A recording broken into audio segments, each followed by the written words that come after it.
Mateus capítulo 5, do verso 27 ao verso 30, é o texto da exposição da noite de hoje. Acompanhe com atenção, com reverência, porque esta é a palavra de Deus, é o verbo de Deus falando do Senhor Jesus Cristo, que disse: ouvistes que foi dito, não adulterarás. Eu, porém, vos digo, qualquer que olhar para uma mulher que tem sua impura no coração, já adulterou com ela. Se teu olho direito te faz tropeçar, arranca-o, lança-o de ti, pois te convém que se perca um dos teus membros e não seja todo o teu corpo lançado no inferno.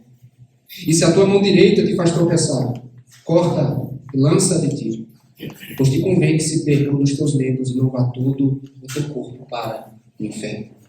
Deus, ilumina-nos com teu Espírito neste momento, Senhor, porque nós, o teu povo, precisamos de ti.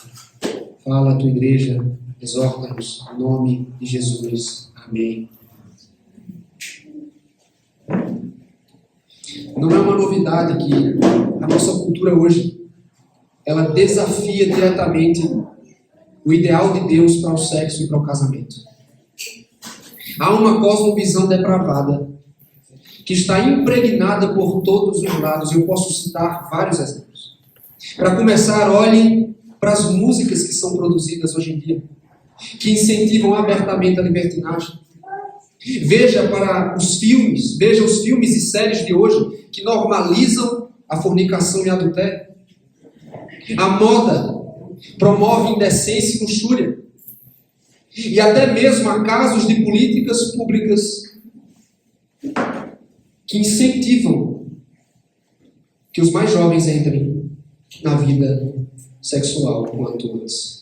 O casamento e a castidade são ridicularizados e, enquanto isso, o que vemos acontecer são as taxas de divórcio crescendo de forma assustadora no nosso país. Isso tudo, meus irmãos, porque vivemos em uma geração que despreza o 7º mandamento: não adulterarás. Por isso é tão importante nós voltarmos à exposição que Cristo fez deste mandamento. E há uma coisa fundamental, irmãos: todos os pecados sexuais, eles têm uma origem muito mais profunda do que nós imaginamos. Então me permita elucidar esse texto. Desde o verso 20 do capítulo 5, Jesus está defendendo uma tese que é a seguinte: se nós queremos apresentar uma justiça que excede a falsa justiça dos escribas e fariseus, nós precisamos não só obedecer a letra da lei, mas o espírito da lei. Você conhece os fariseus e os escribas, famosos? Com suas tradições, eles haviam reduzido a obediência aos mandamentos de Deus apenas aos atos externos. E aí Jesus assumiu a função de intérprete da lei. No Sermão do Monte, ele está dizendo: eu vou interpretá-la segundo a intenção de Deus e eu vou lhes dar clareza quanto a ela. E quando ele faz isso, meus irmãos, preste atenção, ele vai além do comportamento para abordar a questão do coração por trás dos atos. Do coração por trás dos atos. Na sessão anterior, ele trata do 6º mandamento: não matarás. E ele ensina que o mandamento não só proíbe o derramamento de sangue, mas também a ira, que antecede o homicídio e conduz ao homicídio. E da mesma forma, quando ele trata o 7º mandamento, ele ensina que este mandamento vai além de condenar o adultério consumado. Ele condena a luxúria, a cobiça que nasce no coração. Este é o foco de Jesus, meus irmãos. Ele está dizendo: este mandamento é obedecido de corpo e de alma. E na noite de hoje eu quero meditar com os irmãos no seguinte: a verdadeira obediência ao 7º mandamento. A verdadeira obediência ao 7º mandamento. Como se deve obedecer ao 7º mandamento, meus irmãos? O que Jesus, especificamente, ele exige de nós aqui, nesse preceito. Então, há 2 exigências que eu quero tratar na noite de hoje. Se você deseja entregar uma obediência fiel e espiritual a esse mandamento, há 2 exigências. Primeira delas, versos 27 e 28. O 7º mandamento exige pureza de coração. O 7º mandamento exige pureza do coração. Então perceba como Jesus começa a tratar a questão. Verso 27, ouviste que foi dito, não adulterarás. É importante você entender que, com o uso da expressão inicial, Jesus não está apontando um problema na lei em si, muito menos propondo a sua anulação, pelo contrário. O problema de Jesus Cristo é com a tradição e a interpretação dos doutores da lei.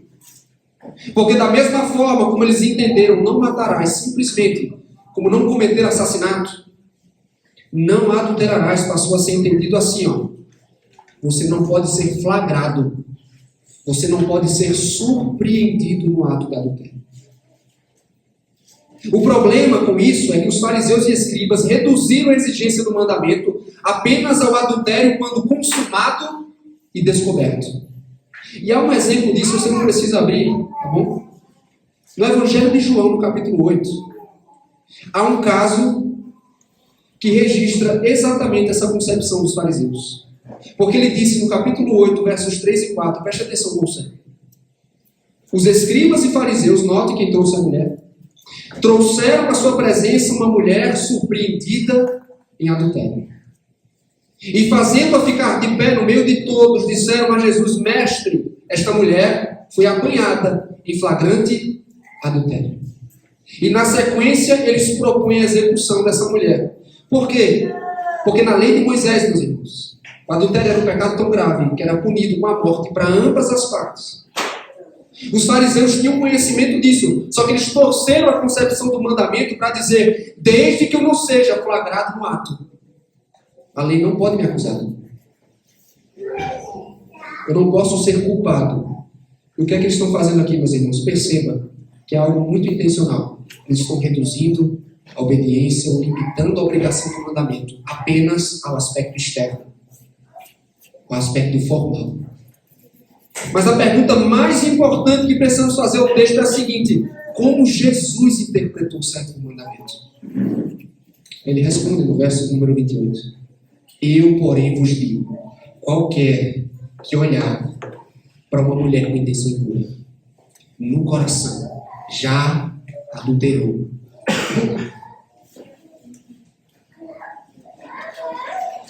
Meus irmãos, Jesus está libertando a lei de toda deformação, de toda distorção, de todo mal entendido que minava a sua autoridade, o seu alcance. Ele está indo além da superficialidade da letra para apontar qual é o espírito da lei, sua real intenção. Não adulterarás. Condena e proíbe todo e qualquer olhar, pensamento e desejo do coração. Não só o adultério consumado, mas o adultério que é encoberto no coração, na forma de desejos, na forma de maus desejos, em si mesmo, Jesus diz, já constitui adultério. Da mesma forma que a ira no coração é como homicídio. Homicídio praticado no coração. E a raiz para a compreensão dessa exigência, meus irmãos, está na expressão com intenção impura. Outras versões, eu penso eu de forma acertada, traduziram um texto da seguinte forma, olha só: quem olhar para uma mulher com cobiça já cometeu adultério com ela em seu coração. Lembra da lei do Senhor? Há uma conexão, irmãos, entre o 7º e o 10º mandamento, que é não cobiçarás. Está incluso lá em dado momento. Não cobiçarás a mulher do teu próximo. Por isso, irmãos, Jesus não está censurando aqui o olhar inocente. Ele não está censurando a atração normal que existe entre homem e mulher. O que ele está realmente condenando é o olhar cheio de cobiça, que desnuda mentalmente a mulher para usá-la para seu próprio prazer.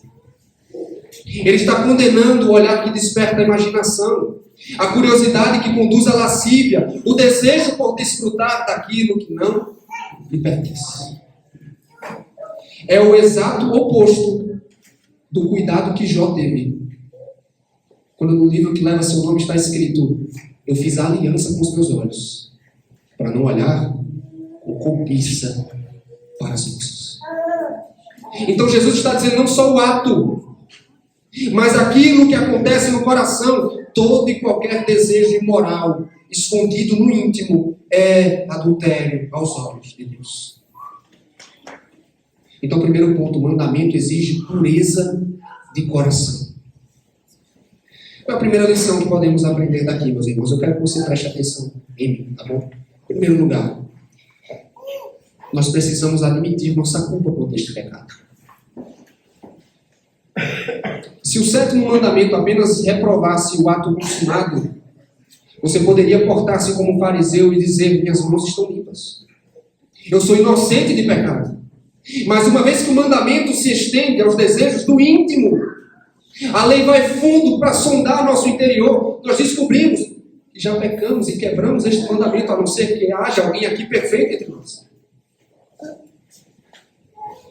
Você me pergunta: como assim, pastor? Aquele olhar mais demorado para certa pessoa na rua.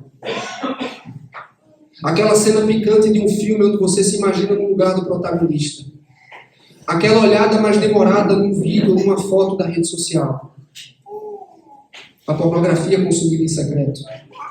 A imaginação pecaminosa que leva você a atos obscenos, e vocês sabem do que eu estou falando. Os pensamentos lascivos com certas pessoas que não sua esposa e seu marido. Todos esses atos, irmãos, eles nascem dos desejos impuros, pervertidos do coração. E como Deus os condena? Como adultério. Como quebra do sétimo mandamento. E eu quero que você se lembre, e eu com vocês, Deus vê e reprova não só o adultério consumado, mas os desejos, ou sua manifestação em desejos, pensamentos, afetos, atos condenáveis. Por isso a primeira lição é mais como uma denúncia de que trata-se de um pecado e de um problema mais profundo do que imaginamos. Mas em segundo lugar, a segunda lição nos ajuda a entender a natureza da luta contra o pecado. E eu quero que você ouça e guarde. Nós precisamos, primeiro, travar a batalha contra o pecado sexual no coração. A batalha precisa ser travada antes, dentro do que fora. E não só se tratando deste pecado, meus irmãos. Todo pecado deve ser combatido assim. Isso porque a luta contra o pecado não pode ser reduzida a simples mudança de comportamento, que é como muitas pessoas a encaram. Porque foi assim que Jesus tratou a questão. No capítulo 7 de Marcos, ele disse aos seus discípulos assim, porque de dentro do coração dos homens é que procedem os maus desígnios, a prostituição, os furtos, os homicídios, os adultérios. E ele vai citando vários pecados, as malícias, a lascívia. Ora, todos esses males vêm de dentro e contaminam o homem. Então, meu querido irmão, a raiz do problema não está no comportamento, mas sim no coração, que é o centro de controle do nosso ser. Então entenda de uma vez por todas, você só pensa o que pensa. Você só deseja o que deseja. Você só faz o que faz por causa do seu coração. As coisas de fora, elas apenas despertam, afloram o que já está dentro, que é a lascívia, a impureza, a cobiça. Por isso, se queremos andar em pureza, não basta você se contentar ou buscar apenas mudança de hábito, ainda que isso tenha sua importância, como veremos mais à frente. Mas antes de tudo, você precisa investigar o coração em busca das razões pelas quais pecamos nessa área. Entenda que o poder da tentação, meu querido, está naquilo que ela oferece a você. O poder da tentação está naquilo que ela promete entregar a você.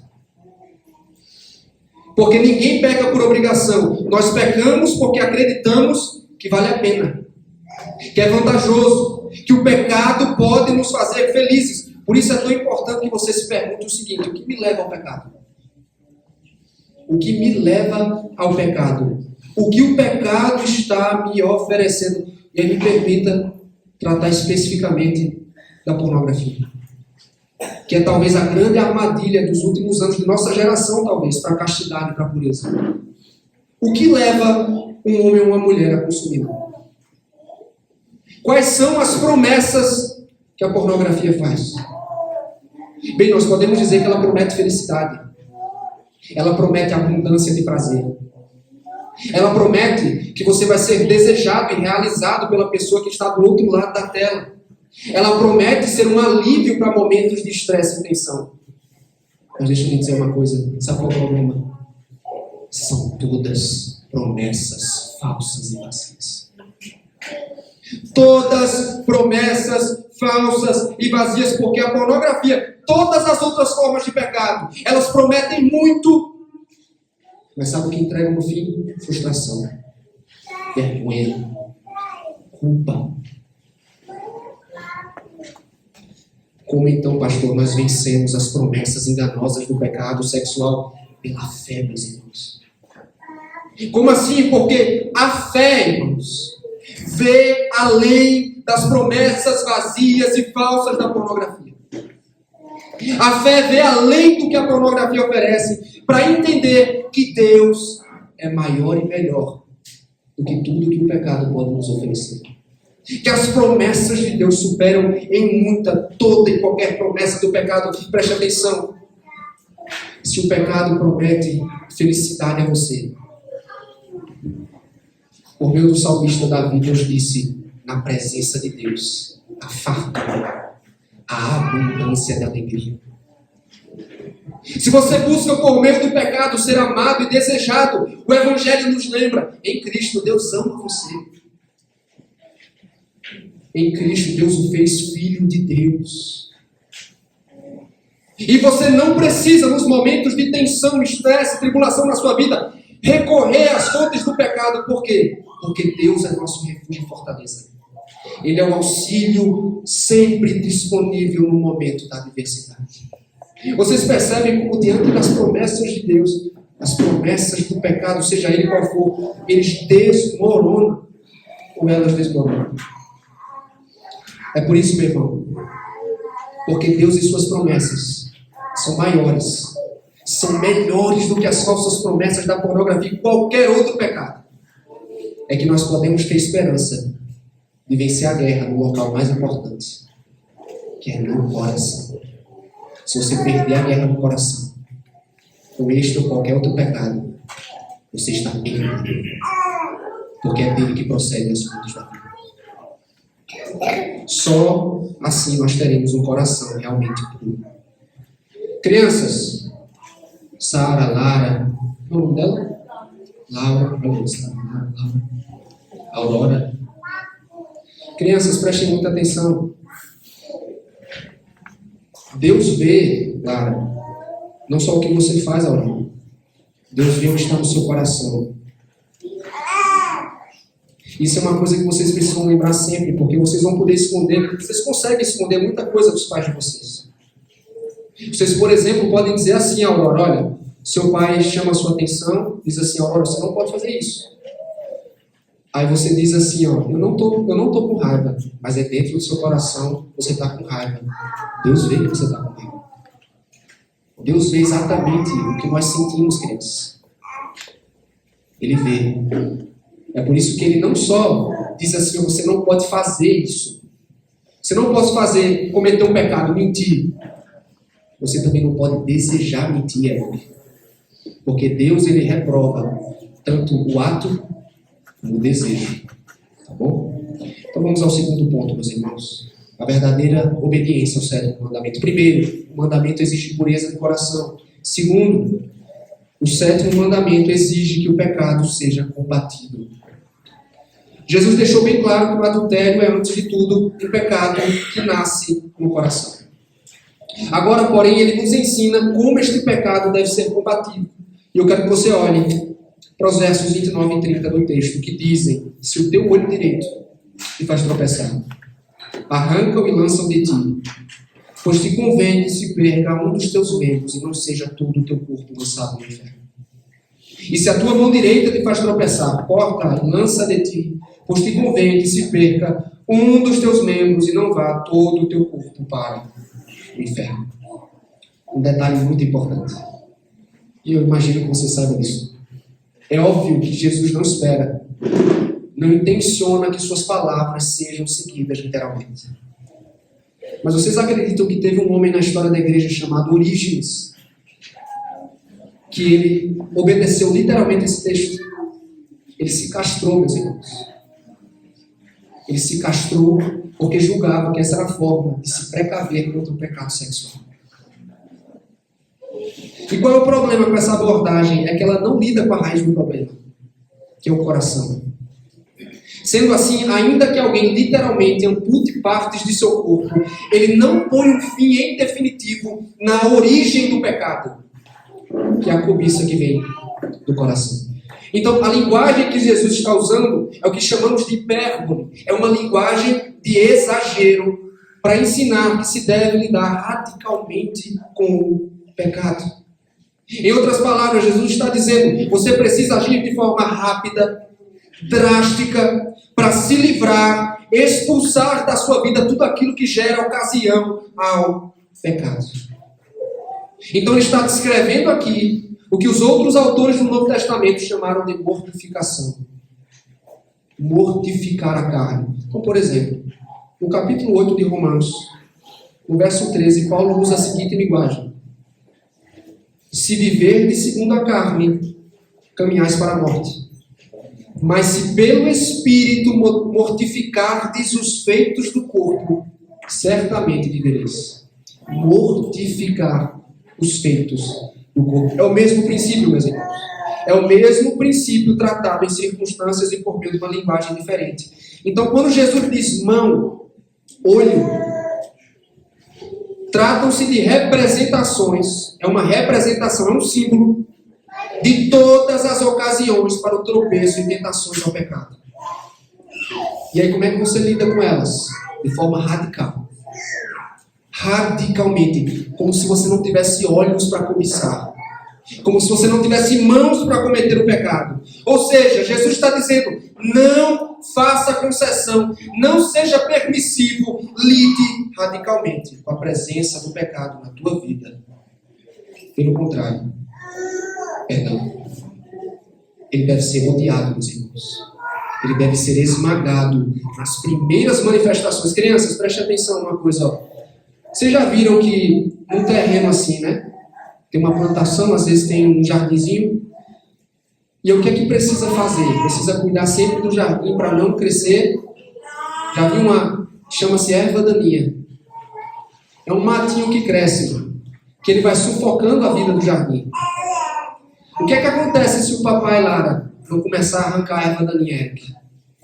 Não começar a arrancar esse mato que faz mal ao jardim? Ele vai começar a se espalhar. Não é? O que Jesus está dizendo é mais ou menos isso. Olha, não permita que o pecado vá criando ocasiões que vão levá-lo ao pecado. Não abra espaço. Não ceda espaço à tentação, às ocasiões que levam ao pecado. Aí você talvez se pergunte: mas qual é a necessidade de uma reação tão radical? Será que ele está exagerando a questão? Aí ele diz: porque aquele que insiste em viver na cobiça, aquele que insiste na impureza, serão lançados no fogo do inferno. E segundo a analogia de Cristo, é melhor entrar na vida com o corpo amputado. Ou seja, é melhor você entrar na vida tendo arrancado violentamente dela tudo o que o leva a pecar contra ele, do que você com seu corpo todo, você ser lançado no inferno. É melhor você abdicar de forma violenta, radical, dos prazeres momentâneos, do que por causa deles ser lançado numa eternidade de tormentos no inferno. O ponto de Jesus é melhor você sofrer e lutar, arrancando um olho ou uma mão, ou seja, se desfazendo das ocasiões e tentações, do que você sofrer eternamente por sua insistência na impureza. E aí, há uma lição para nós aqui muito importante, meu querido: seja radical ao lidar com o pecado em sua vida. Seja radical. Ou dito de outra forma, retire da sua vida imediatamente para ontem tudo o que o leva, tudo o que me leva ao pecado.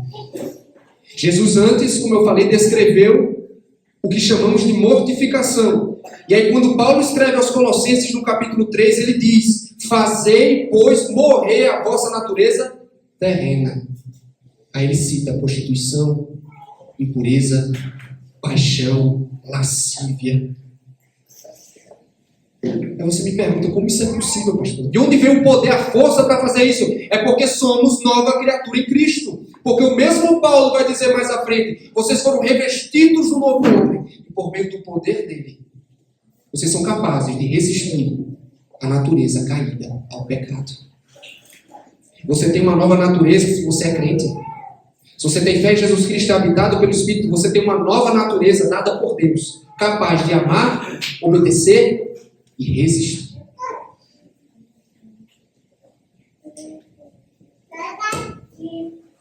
Como nós já vimos, o adultério é antes um pecado a ser tratado no coração.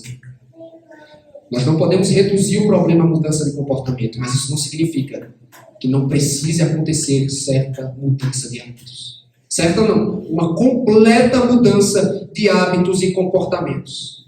E sempre que eu trato do assunto, eu gosto de usar o exemplo de Davi em Gênesis 39. Você conhece essa história? O texto bíblico diz que José era um homem de boa aparência. E que a mulher de seu chefe começou a cobiçá-lo. E ela insistia com ele para que se deitasse com ela. Ele recusou dia após dia, até que chegou o ponto que ela tentou forçá-la de fato ao ato. O que é que José fez, meus irmãos? José, na nossa cultura hoje, diriam que ele é maricas, né? Que ele não foi homem. Mas sua ação foi aprovada por Deus nas Escrituras. E ele fugiu. Você sabe por que ele fugiu? Porque com esse pecado não se brinca. Ele fugiu. Ele correu. E para não usar de novo aqui a ilustração, né? Seda 1 centímetro, né? E ganha 1 quilômetro, eu vou usar uma ilustração diferente. Essa história de José, ela me lembra o clássico chamado Odisseia. Depois que os gregos venceram a guerra de Troia, Ulisses, ele começou sua peregrinação de volta a Ítaca, que era sua terra, onde estavam sua esposa e seu filho aguardando. E em dado momento da jornada, Ulisses e sua tripulação precisavam atravessar a Ilha das Sereias. Só que o problema é que o canto das sereias era muito sedutor. Era irresistível aos homens. Elas prometiam glórias, conhecimento, prazeres inimagináveis. Veja só, exatamente como o pecado faz. Só que eram todas falsas promessas. E os marinheiros, iludidos pelo canto sedutor das sereias, eles desviavam o curso dos navios, iam em direção às rochas, iam em direção à rocha, e naufragavam, morriam no mar. Sabendo disso, Ulisses tomou providências, medidas drásticas. Ele disse: todos os marinheiros selem seus ouvidos. Me amarrem nesse mastro. E independente do que eu disser e ordenar, não me soltem até que tenhamos atravessado a ilha inteira.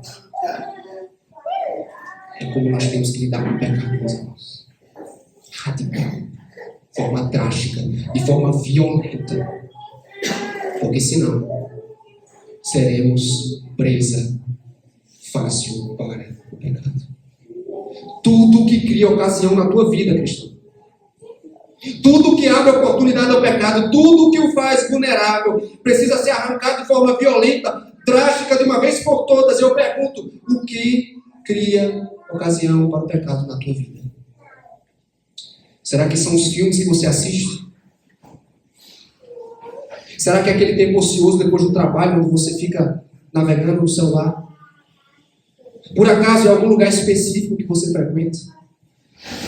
Quem sabe são as amizades, as conversas imorais na escola, na faculdade, no trabalho.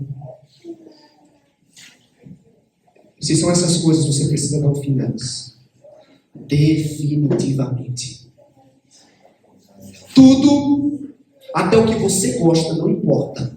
Tudo que cria ocasião, tudo que o faz cair no laço do pecado tem que ser excluído da sua vida. Se o tempo ocioso no celular o faz vulnerável às tentações, você precisa trocar esse hábito por um hábito piedoso.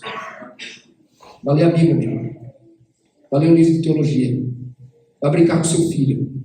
Faça o mesmo, meu irmão.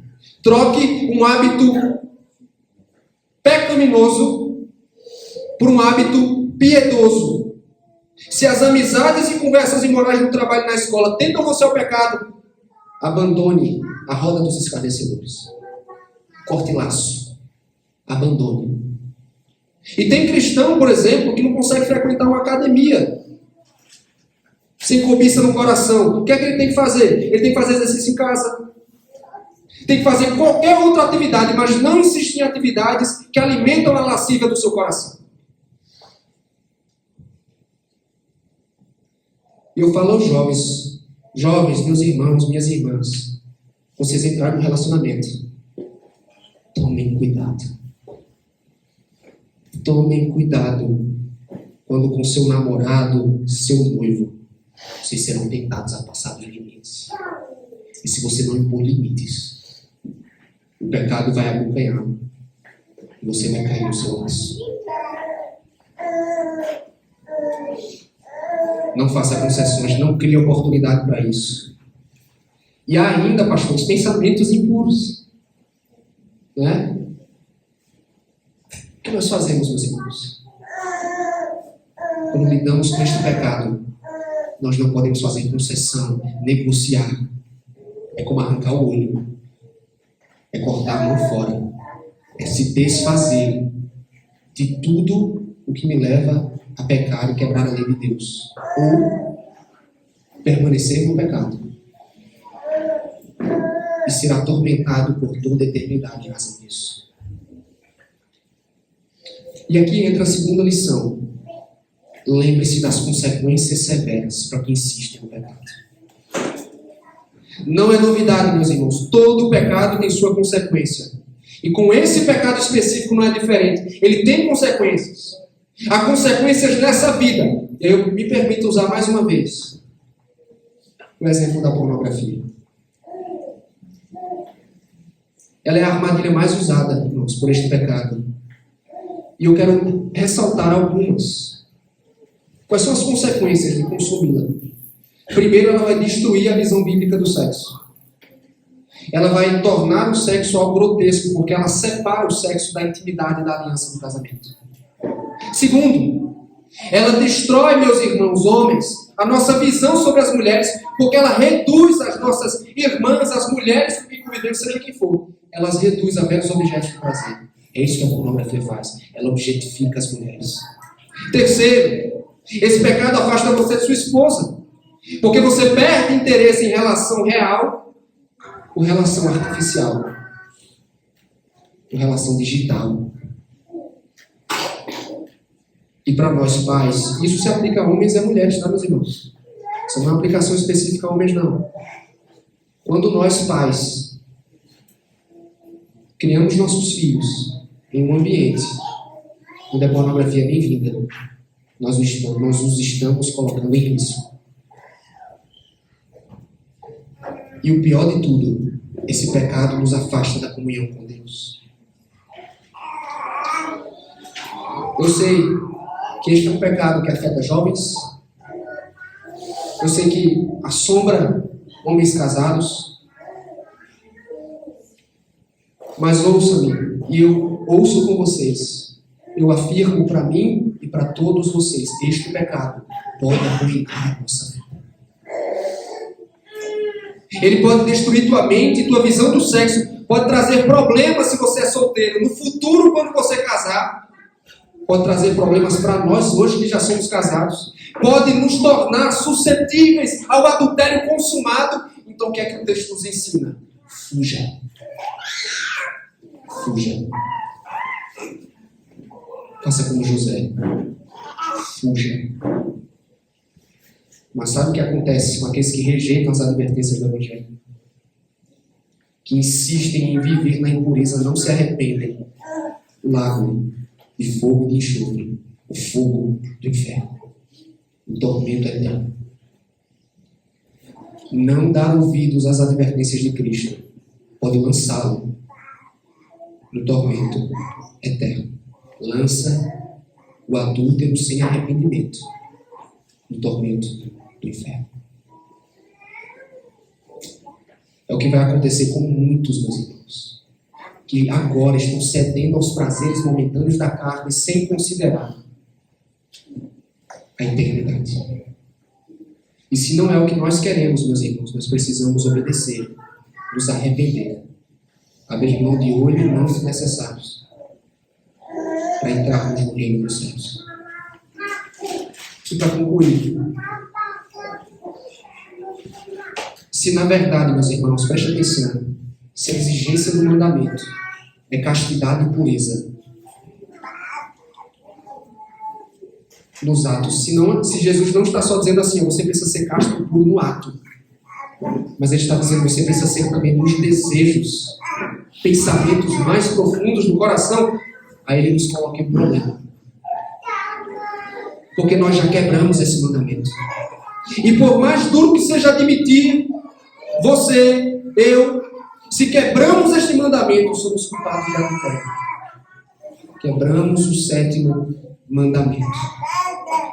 E aí, diante disso, uma completa desesperança, meus irmãos, pode abater o nosso coração.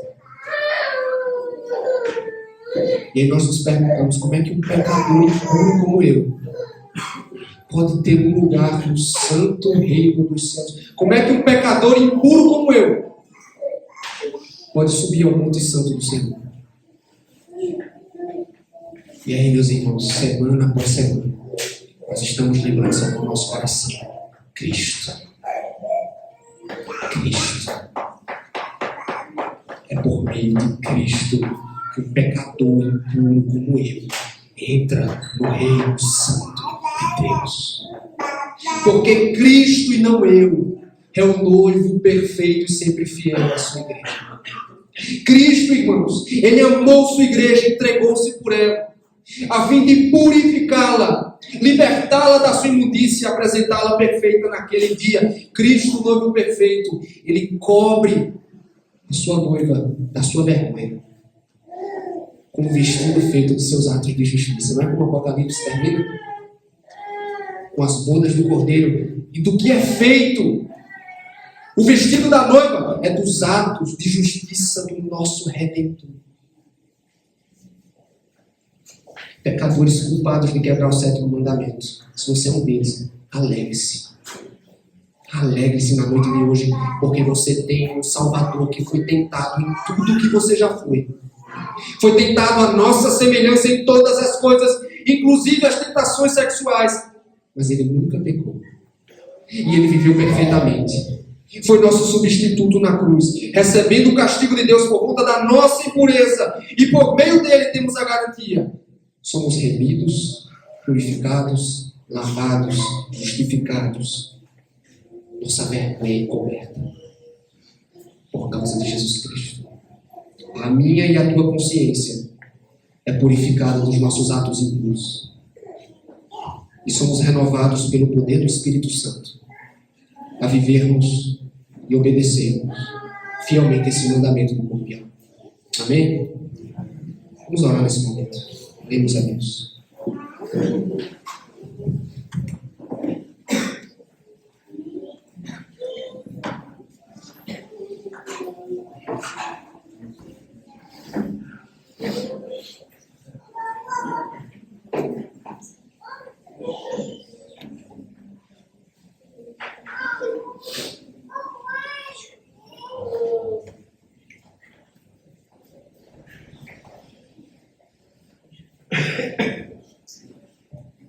Senhor, nós te bendizemos porque teu evangelho é a esperança, a única esperança para o nosso coração impuro. Obrigado porque o Senhor nos lava e nos purifica da nossa injustiça, porque o Senhor encobre a nossa vergonha. Ó Deus, faça-nos fiéis e santos como tu és. Lembra-nos de que na cruz do Calvário o teu Filho tomou a nossa vergonha. Ele foi tratado e castigado como um adúltero em nosso lugar. para que por meio dele e de seu sofrimento fôssemos justificados e purificados de nossa derrota. Que este Evangelho, ó Deus, seja consolo, encorajamento e esperança a todos nós aqui presentes. E que por meio do teu Evangelho pregado, nós possamos nos alegrar com salvação e a edificação da tua igreja. No nome de Jesus. Amém.